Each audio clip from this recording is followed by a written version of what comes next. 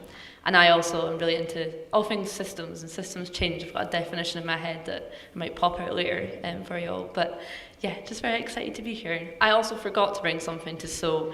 I'm still learning to sew. I'm not great. No, I don't give me that responsibility. But the last thing I mended was a pair of denim shorts that I bought in Toronto when I went for study abroad and didn't pack for the correct weather. And I recently mended them with my friend who I also work with on Sustainable Fashion Scotland, Cassandra, who taught me how to sew.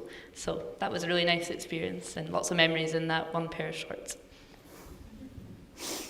Karen, I don't think we've heard from you yet, have we? Oh, we have. Okay,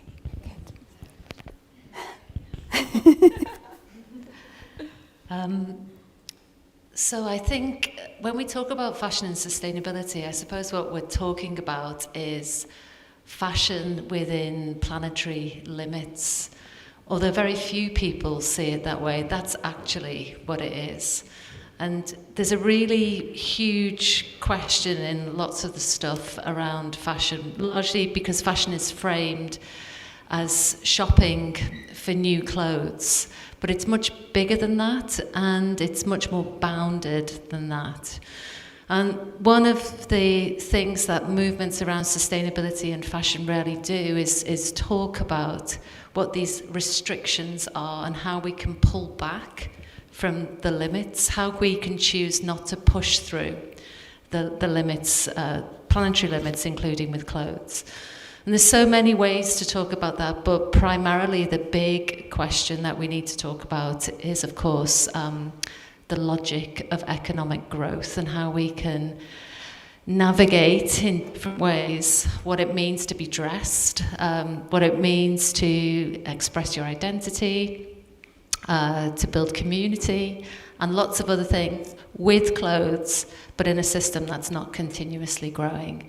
And this is where all of the cruxes are. This is where all of the pain and the difficulty, questions around employment and livelihoods and opportunity, and it's also where the real pleasure sits with fashion too.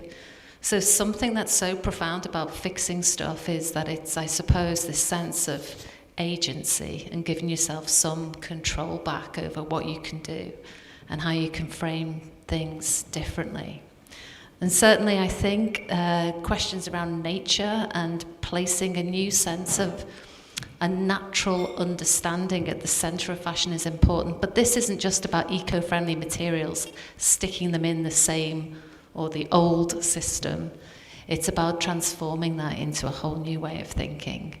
And I think that that's probably what many people would like to talk about now. Shall I pass back to you, Jojo? Sure. So can you hear me? Yeah. I think it would be really great to just consider a bit the fact that fashion in the clothing industry is a hugely impactful one when it comes to pollution and when it comes to ecocide. It has a significant contribution to carbon emissions. Sorry, is that better? No. Okay, you better pass me that one. Is it? Can you hear me now? Is that better? It's a little bit feedbacky. Shall I take that one? No, I think. Is that okay? Yeah. Okay. Sorry about that. So perhaps when we're not talking, we switch off that one. Yeah. And so there's a lot of talk about sustainable fashion because it's a very visible industry. And I think what's different about this approach, and one of the things that I'm already noticing, is that sorry, we need to, I think, should I just use the other microphone? Okay, sorry.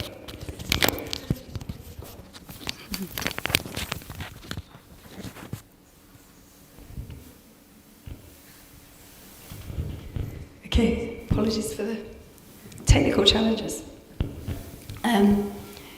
So what I'm realising is that from what Kate's saying already is that the fashion industry has some perhaps more profound things to think about than where it's sourcing its materials or whether it's and this also of course intersects with things like the plastics industry because a huge percentage of plastic that we use, I think it's over 50% of the plastic that's used is actually in clothing. So there are a whole number of things that need examining around this. And the other thing that I'm observing very quickly actually is that I can darn. I was looking at myself and I was thinking, my God, I can darn. And I don't know how many people these days can darn, or know how to darn. I was taught this by my mother when I was really quite young. And I thought when I sat down and I actually borrowed her darning mushroom to stick up the sleeve so that I could darn. And I actually realised that I've done this quite a lot and I haven't ever really thought about it. And I think that these are sort of skills that have been really lost, I think, in many ways.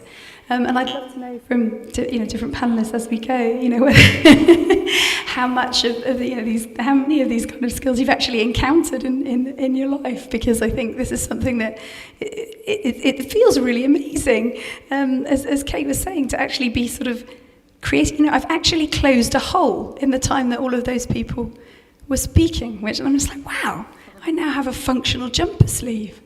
So I find that really exciting.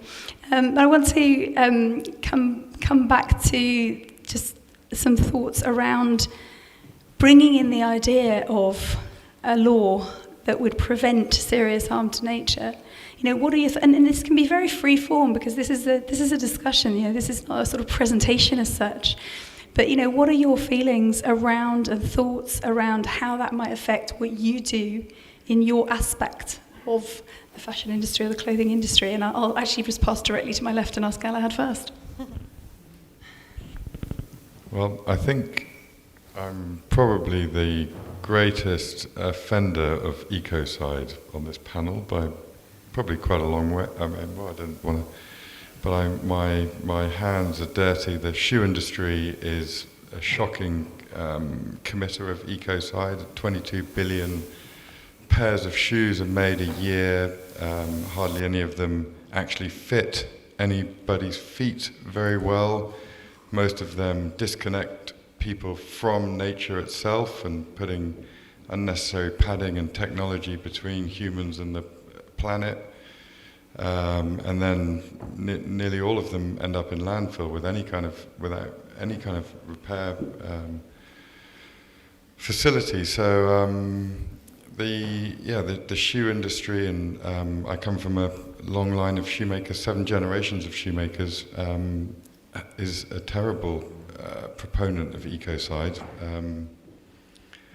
and it's very lovely to sit here and think about, and obviously with my business and in many ways with Kate's guidance, trying to atone in many ways for the ecocide, and I'm here obviously because I believe that there should be much better legislation. The legislation is extremely slow and laborious in the shoe and the fashion industry, and the companies are actually moving a lot faster than the legislation, and frankly miles ahead of it in many ways. There's some kind of lame greenwashing legislation coming out in early next year, but it's so far away from where we really need to be. And if you look at all the projections of all the big shoe companies in particular, they're just miles away from achieving any kind of net positive result, let alone being regenerative or healthy or actually kind of contributing to a thriving society. So I guess I'll just leave it there and just hold my hands up to being a part of the Ecocide that hopefully will also be part of the solution in the future.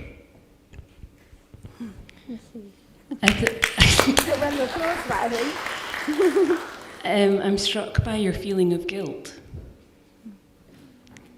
You're putting your hand up and you're saying, oh, it's my fault. And I think a lot of us feel that guilt. It's I should have seen this coming. I should have done something differently, I think. And then there's blame.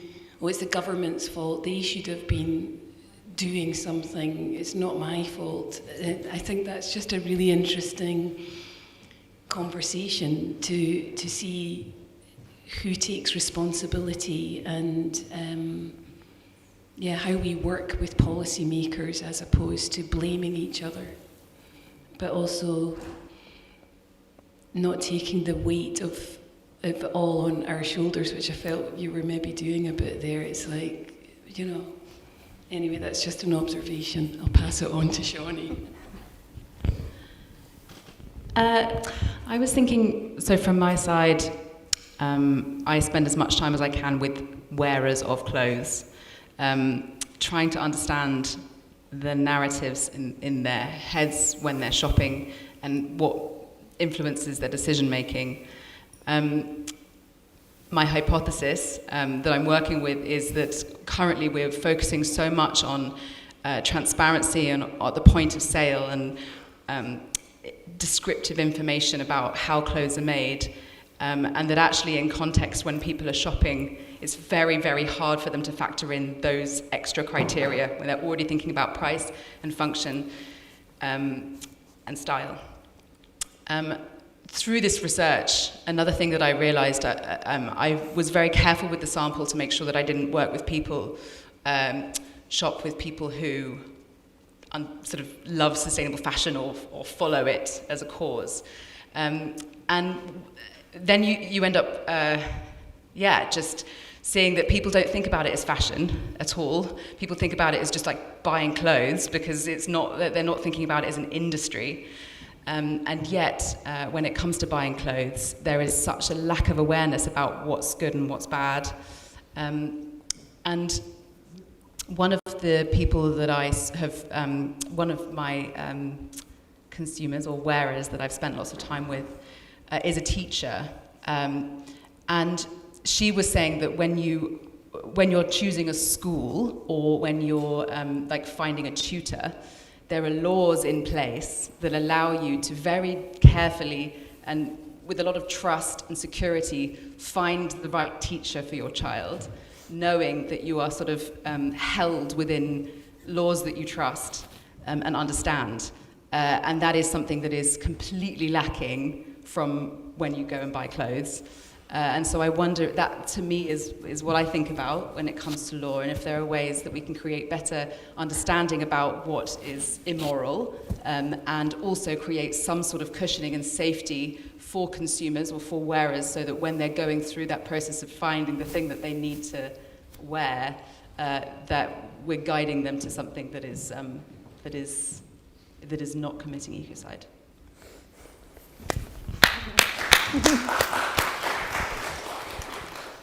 Absolutely, and just to the point around kind of policymakers and working with them. So I'm the head of policy at Ecosia, And we spend a lot of time talking to policymakers around the tech sector. Obviously, a few large search engines out there, one in particular, for example, that we spend a lot of time when we're talking about regulations and how to keep people safe online.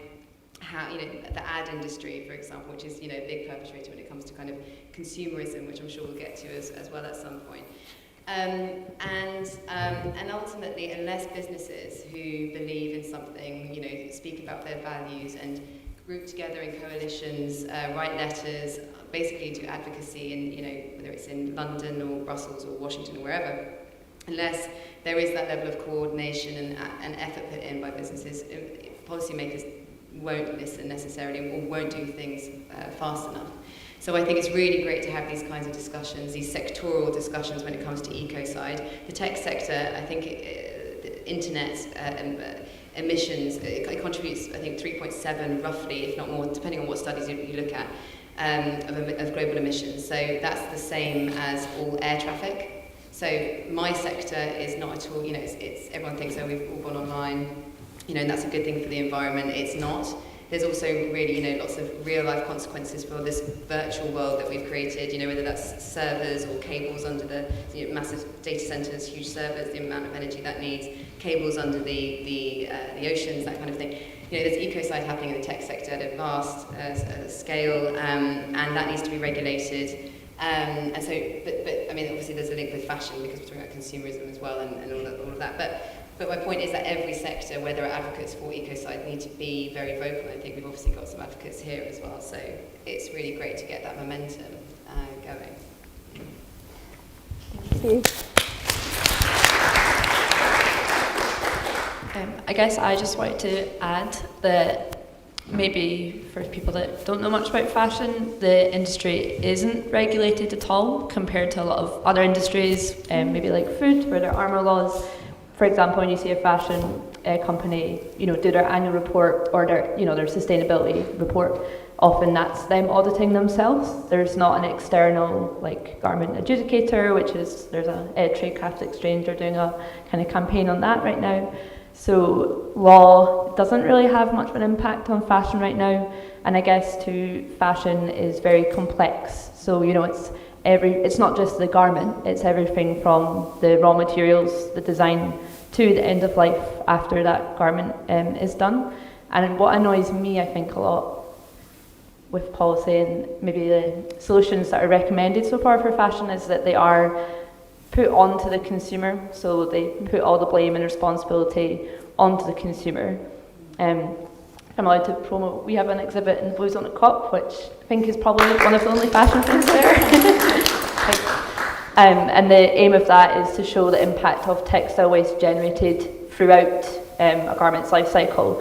And actually, we've made it into a bar chart, so it makes sense for policymakers to understand, although it's not that simple. But the first 6 pillars of that out of 8 are all the production side, and yet there's no action there, no regulation, and that really annoys me. So I would like to see more work done in the production side, because like you said, consumers, a lot of us don't have time to figure out, do that research. We all work in sustainable fashion, I'm sure even we find it difficult, and those items that are maybe more sustainable just aren't available or convenient on the high street, so it's very difficult for people to actually make a good choice. The options aren't there, they're not convenient, so yeah, that frustrates me.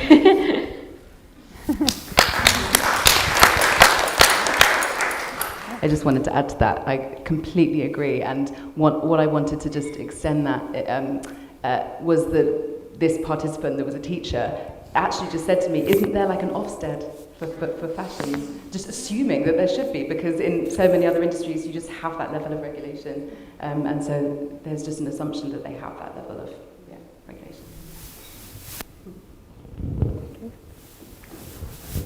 Okay, so we feel who wants to go next?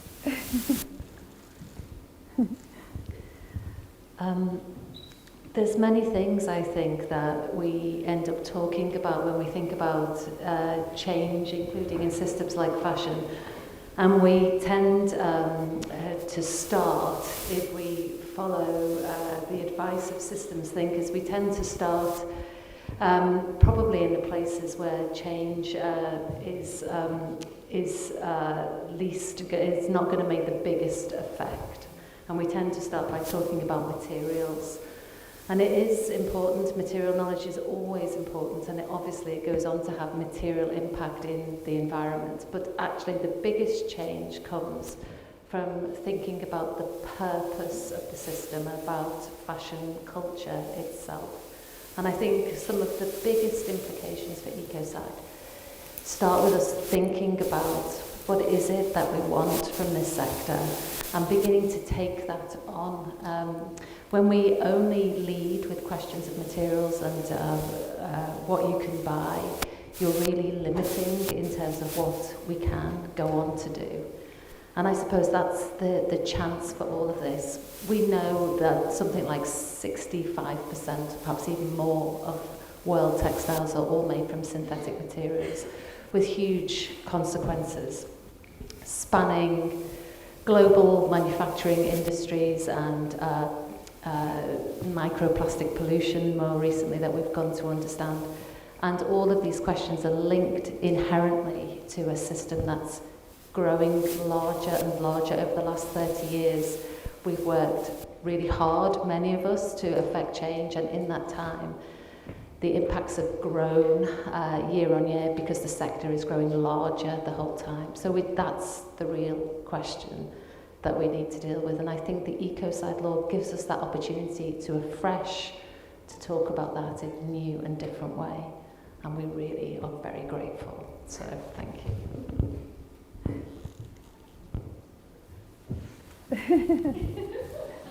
Yeah, you go. I was going to say about the point around scale, and in the fashion industry, I don't know a huge amount of the fashion industry, but I think that's the really interesting thing about Ecocide, isn't it? Because it is about the scale of the damage caused. And I think that, the internet helps to create that massive scale as well. And I think that's an interesting thing for fashion, because I don't know if we are talking about, smaller businesses necessarily who might have an eco mindset. Are we here? Are we talking about larger fashion houses or brands really when it comes to Ecocide? It's more of a question really when it comes to Ecocide and the fashion industry.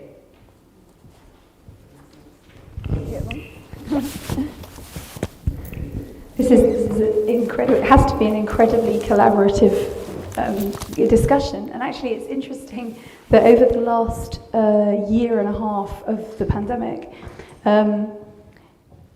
we've had this situation where most of us have been meeting on Zoom. So everybody on this panel, in fact, some of them I haven't met at all, but ones that I'd met on a screen.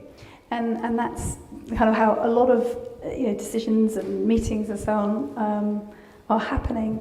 So there's something, and that's been really interesting, because it's a mixture of a kind of democratization where there's no podium, everybody's the same on a screen, everybody's equal, and actually it's made a huge difference to our campaign, for example, because it means we've been able to be in forums that there's no way we could have reached if that wasn't the case. And yet at the same time, I think it also speaks back to what Sophie brought up earlier, that we deeply miss this ability to kind of interact in person.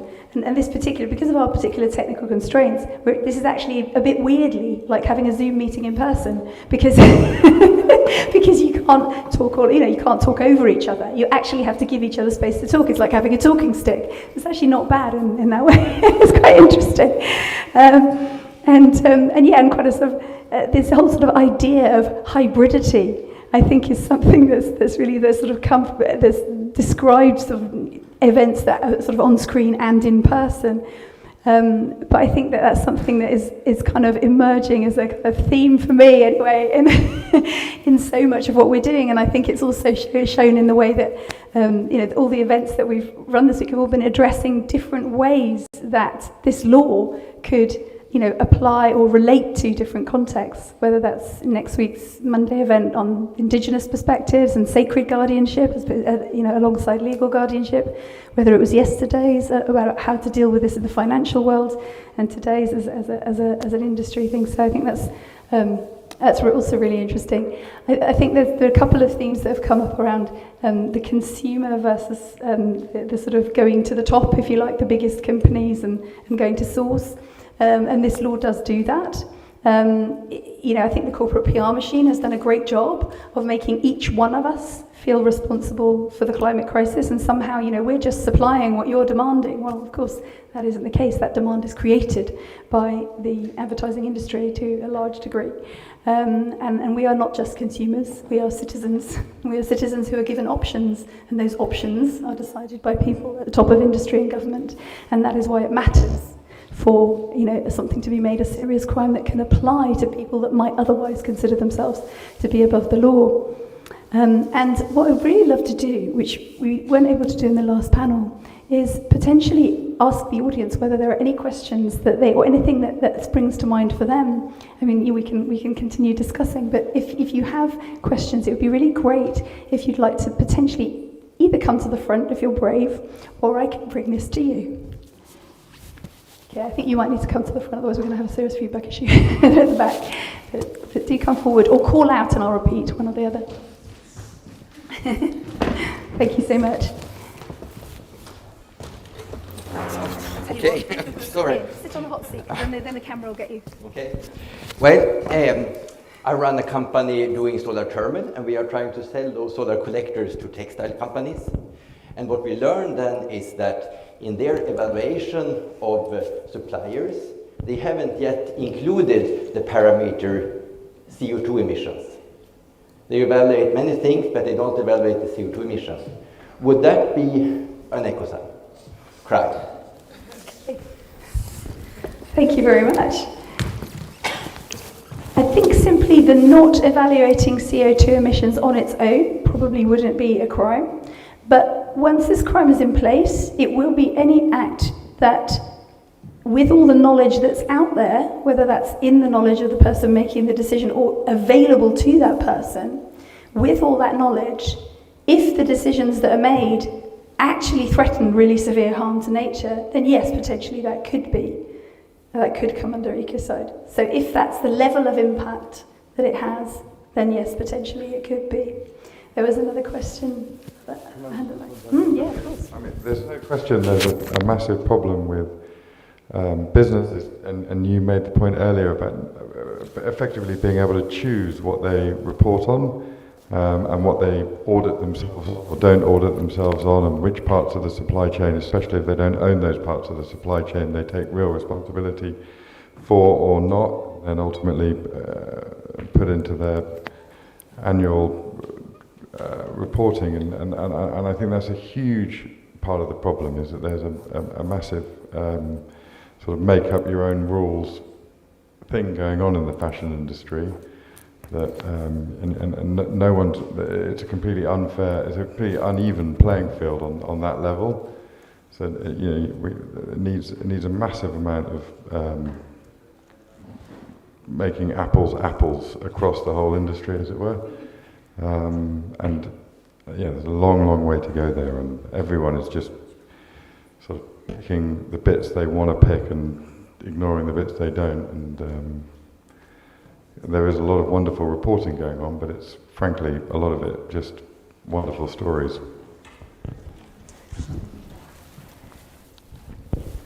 On stories, I think that there's a place for stories and it's not there, and so we should be telling stories, but we shouldn't be telling stories creatively in replacement of valid reporting. And I think that it won't be enough in fashion because it's so powerful, and it's an addiction for so many of us, including myself. That it's not enough to have that information that these brands are committing ecocide. There also needs to be a change, a cultural change as well, so that you basically just like never make it to the point where you have to make a decision about whether or not you support this brand. I did a year of no shopping back in 2018 because I was buying one new item a week. And realised that was not sustainable.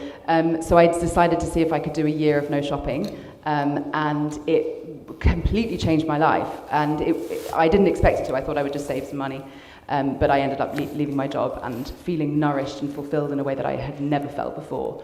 And it was because rather than using fashion as a way to gratify, I was solving problems truly, and I was connecting with my community better, I was connecting with my family better, and I felt like I was part of an ecosystem, and I'd never felt that way before. So I'm wondering if the stories can help people reclaim that sense of being part of an ecosystem with their community, with the nature around them, with the people around them, and through that different narrative, that perhaps that would also that would be the sort of other piece of the puzzle that would be necessary in order to have the power. Does that make sense? Mm.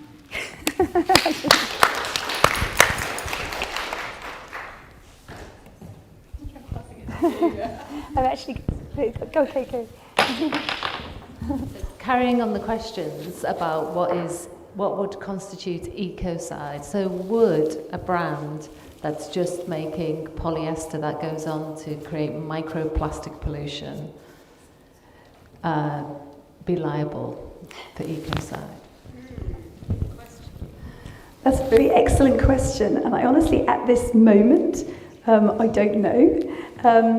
But it strikes me that if if the knowledge is there and it's available, and we have the metrics to show what the impact is, and that effectively that could be decided on, a decision that affects that could actually be pinpointed, then potentially yes.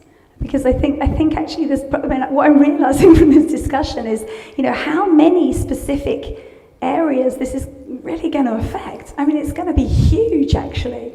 And already the kind of ideas that have been coming out of this panel, from Mairi to everybody, it's really remarkable the sort of depth of thinking that is already present and just would be supported by having this parameter in place. And I think what Galahad raised about reporting requirements is one really strong element of that from what I've just learned, which is that the fashion is such an incredibly unregulated industry. I think there's huge potential there, and what I want to bring that back to in terms of Ecocide as defined by this drafting panel earlier this year is that it's defined as unlawful or wanton acts that threaten this severe harm.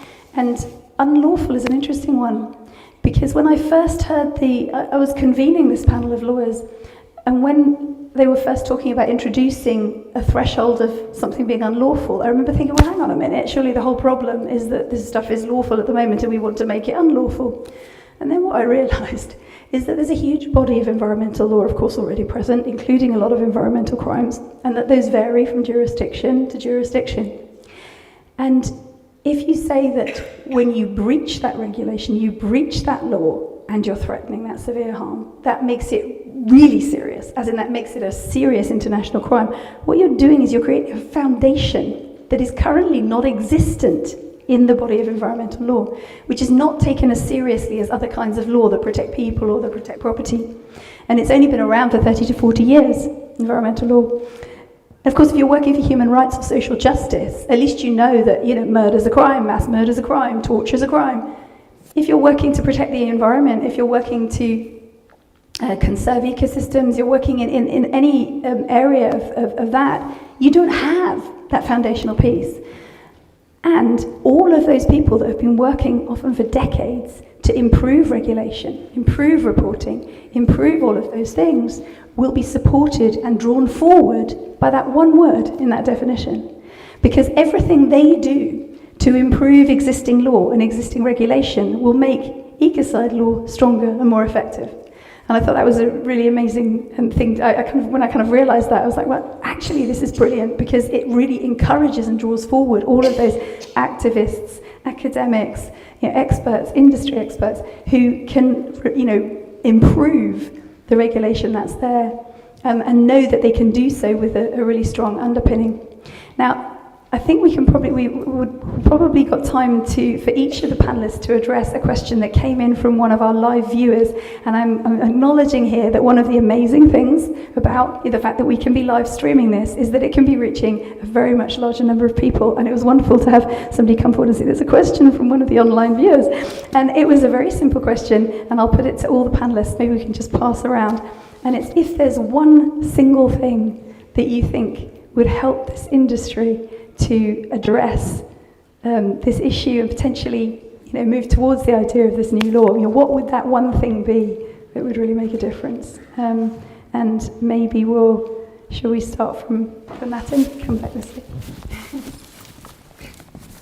Well, I've not had much time to think about it, I guess. But Sorry. okay. I guess just very quickly, obviously, when we are talking about something as big and complex as fashion, there isn't just one thing that will, solve everything.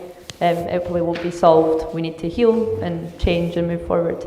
But I think for me, one of the things that does frustrate me most is, as I said, just that fashion isn't taken seriously. There's not money invested in it for us to, experiment and discover what it could look like in future. We do it on online community calls with no pay, and it's amazing. It's getting to meet people. It's a great time. We've learned so much. We have data. We actually have some funding for research, which is great. But yeah, I think for me, it would just be making sure that fashion is taken more seriously and making sure that there are spaces for diverse perspectives to come, which is the Friday think tank, I guess. But just making sure they are, resourced and funded, because I think there's a lot of people that probably do have opinions on fashion and clothing, even if they don't realise it. So just making that space to learn from other people, but also ask questions and share your thoughts. I think that is a really powerful thing, just making that space for reflection. So that would be great if we can get that done,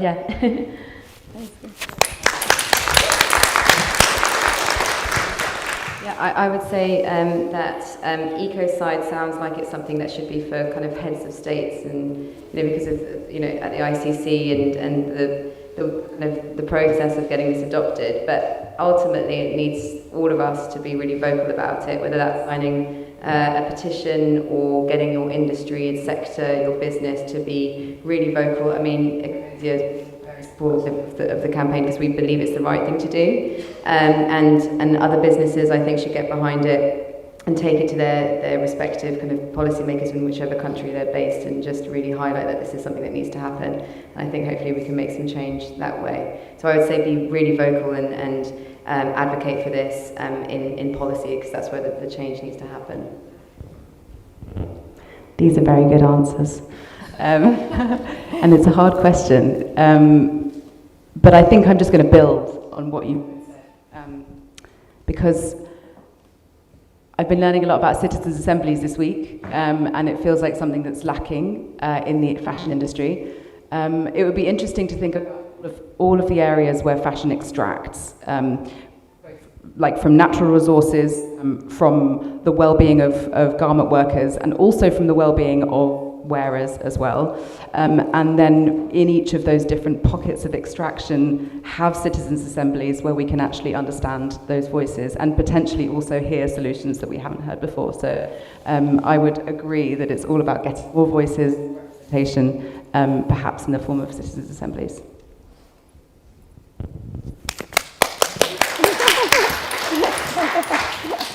Yeah, great answers. And I would like to connect what happens on the small scale with what happens on the big scale. So to find a way to use it to slide up and down the view, so you see the cumulative big picture and recognise also what you can do on a small scale, individual level. And I think that is a really exciting and powerful way to begin.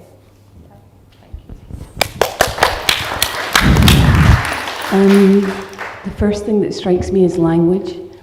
So when we talk about ecocide, a lot of people think, genocide, ecocide. I'm starting to work that one out. So I think that that's really important. And the language that we use within our clothing, when we call it fashion, and as a volunteer fashion revolution, obviously that's something that we use, but When we talk about clothing, I was really fortunate as a member of Fashion Revolution to be part of COP this week and go to the Blue Zone and talk to a guy from the Trade Department of the British government, and his face just went blank when I said Fashion Revolution, and oh yeah, I don't do that. And I said, well, you're wearing clothes, so you know, it affects us all. And that, you know, I said, you've got a tie on, you've got shoes on. It's for everyone. When we call it fashion, and it's particularly if we say fast fashion, then that's a particular demographic. Tends to be female, tends to be under 25. So using a language that actually includes everyone. So Ecocide is brilliant, and clothing, shoes, not fashion, please. Also understanding our own power within us. Relationships are so important, and working as a collective makes a massive difference.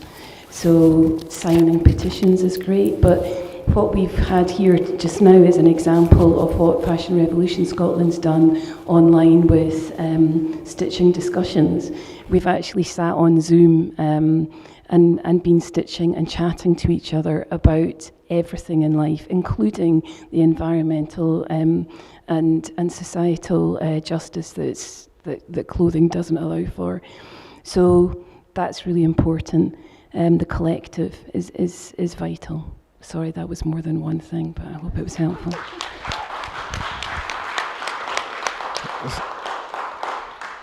So as a cobbler, I think the starting point for me is that planetary health and personal health is deeply connected, and the Ecocide in the shoe industry is that your average child entering adulthood has deformed and weak feet on a level that it results in like really a lot of chronic pain and lack of movement and a disconnection from nature that ultimately creates a generation of people that feel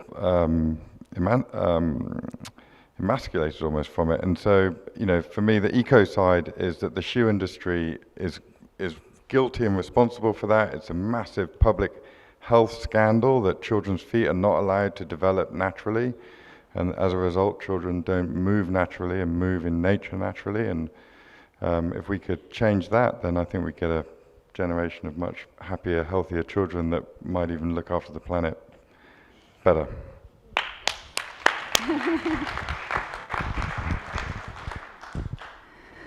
Thank you. And you all, I think this has been a really, for me anyway, it's been a hugely informative discussion, and I really hope it has been for all of you, and has been for our live audience as well. I just want to pick up on one thing which Karen was talking about, which is this sort of sense of agency, of, you know, how much we can actually engage in what's going on. We get people I get people asking me all the time, well, you know, what can ordinary people do, you know, towards, you know, fixing climate change or, you know, addressing ecocide? And it's like, what makes you think that I'm not an ordinary person? You know, it's like, I turn the tap off when I'm brushing my teeth, and yes, I turn the light off and try and remember to do so. But ultimately, we all have the power to do a lot more than that. We all do. And for me, that's what this sort of, in a sense, what this idea of taking some time every week to genuinely address those big questions starts to unleash the potential we all have within us, and the knowledge that we all have, and start to think about the knowledge. I mean, even just the few minutes at the beginning of this panel when I was darning that jumper, okay, this is actually stored knowledge that I have that wasn't even really thinking about. And there's so much that we can all do with that. And so another question that sometimes people ask is, I got two questions. I've not talked about these in front of an audience before, but one is people say, how have you made a career out of your activism? I was like, I haven't made a career. I'm just trying to get something done. If what I do works, I won't have to do it anymore. And do you know what I'd like to do when that happens? More darning. I'd like to actually make clothes, because that's what I like doing. I like getting the things that are on my shelf and doing something different with them. And for example, you know, my husband's trousers that he doesn't want anymore become my handbag. And you know, That's what I do in my spare time. That's my bliss, is to sit there with an old Singer machine from 1920 something with one stitch and one stitch only, doesn't even go backwards, and just kind of invent stuff. I never have time to do it because I'm too busy telling people about Ecocide. But yeah, so we all have agency, and we all have things that we love. And I've yet to meet somebody that is, or calls himself an activist, or anyone else thinks of as an activist, that hasn't been outraged by something. Doesn't that make us all activists? Actually, we're all probably pretty outraged by what's happening on the planet, and we all have those particular areas that make us outraged, and we all have things we love doing. So why don't we apply the things we love doing to the things that really piss us off? And then I think we're going to see some really, really interesting change. And I just want to thank everybody for coming tonight. Have a fantastic weekend and great rest of your COP. And I hope you make it to the end all right. Thank you all.